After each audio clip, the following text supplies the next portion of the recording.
Welcome to Common Man Cocktails. I'm your host, Derrick Schommer. Today, partnered with the California Fruit Wine Company, I'm creating for you what I'd like to call the Pomegranate Bourbon Special.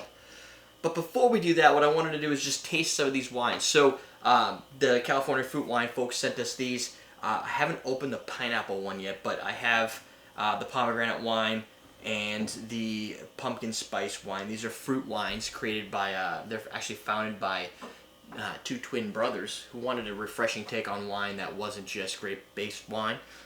These are all pure fruit wines. So half the bottle's already gone because when we were doing our live stream last week, we might have been partaking. I love pomegranates. The best part of pomegranates is when somebody else pulls all the little stupid seeds out for you. That's where all the fruit actually lies. So obviously these guys have done that for us, so we don't have to do it. One of the things I noticed that's unique about this wine is it has the pomegranate flavor. It has the wine dryness. It has like that wine finish. But it doesn't have like that sweet syrupy flavor that you get from like fake fruity wines that are really just wine coolers. This is not a wine cooler. This is a wine made from fruit, and I think that's a little bit different. This is the pumpkin spice wine, great for this time of year here in the fall. It smells like pumpkins. It has a little bit of spiciness to it. Not as dry as this, has a little bit of that nice fall seasonal flavor to it. Not unlike a pumpkin roast coffee, but in the wine category. So I would say maybe if you could bring like a Chardonnay with a little sweetness of pumpkin in that spiciness, it's pretty neat. And it doesn't have a very sweet finish. So let's make the cocktail, shall we? So I kind of base this off a little bit more of a martini, but instead of gin with bourbon.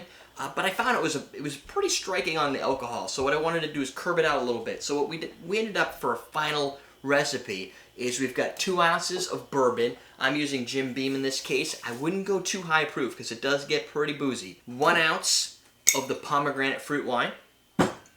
A dash of Scrappy's chocolate bitters. This is optional component if you don't want the nuances of chocolate, which pairs well with pomegranate and it tastes lovely. And then a 1/2 ounce of gum syrup. You can use simple syrup if you don't have gum syrup, but gum syrup gives you a little bit more of a smooth, silky texture. Let's start with 1 ounce. And these, again, they're made solely from fruit. There's no other real components. It's also not genetically modified, so what do they call it? Non-GMO. There's a lot of letters. Non-GMO. Gluten-free. No gluten in here. I don't have a problem with gluten, but if you guys are all worried about your gluten, don't worry about it with this. 2 ounces of bourbon. Apparently I'm running low. Hey, Jim Beam. Look me up. 1 dash of Scrappy's chocolate. Don't have to get too crazy in this. It doesn't have a lot of juices to play off of this, so you don't want to put too much bitters because you're going to create an amplified chocolate flavor. 1/2 ounce of gum syrup. Add a cube of ice. Now stir for 45 seconds. I'd put this in a chilled Nick and Nor martini glass or coupe. Whatever you happen to have, really, but those are the ones I would suggest for this one.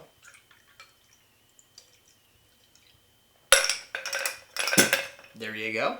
So the fruit flavors really play a part right up against that bourbon. And because we've added a little bit of the bitters and a little bit of the sugar, you're getting a tiny hint of sweetness combined. They're struggling with that dryness at the finish. So you're not getting an overly winey flavor, but the fruit has the ability to shine. This is really playing a part in here, and I kind of base it off the fact that this would be a vermouth. So I'm substituting a vermouth with the bourbon to be able to build this drink, but it's not as vermouthy. It doesn't have that fortified wine flavor. This little tart and fruity number here is 11% ABV. So nice, low, light table wine proof combined with what is already a 40 ABV bourbon, and you've got yourself a delightful, yet still potent, hint of sweet, fruity flavor, martini-style drink, all wrapped up in a ball of Fruity Love.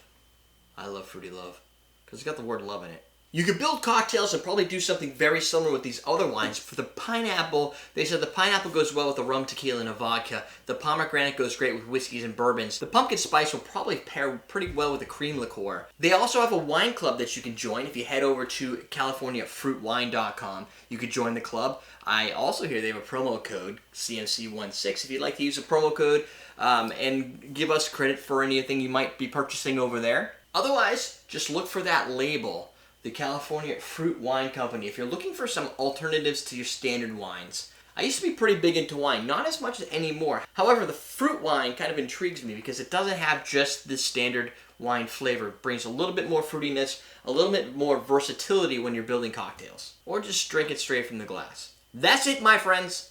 We're teaching you how to drink.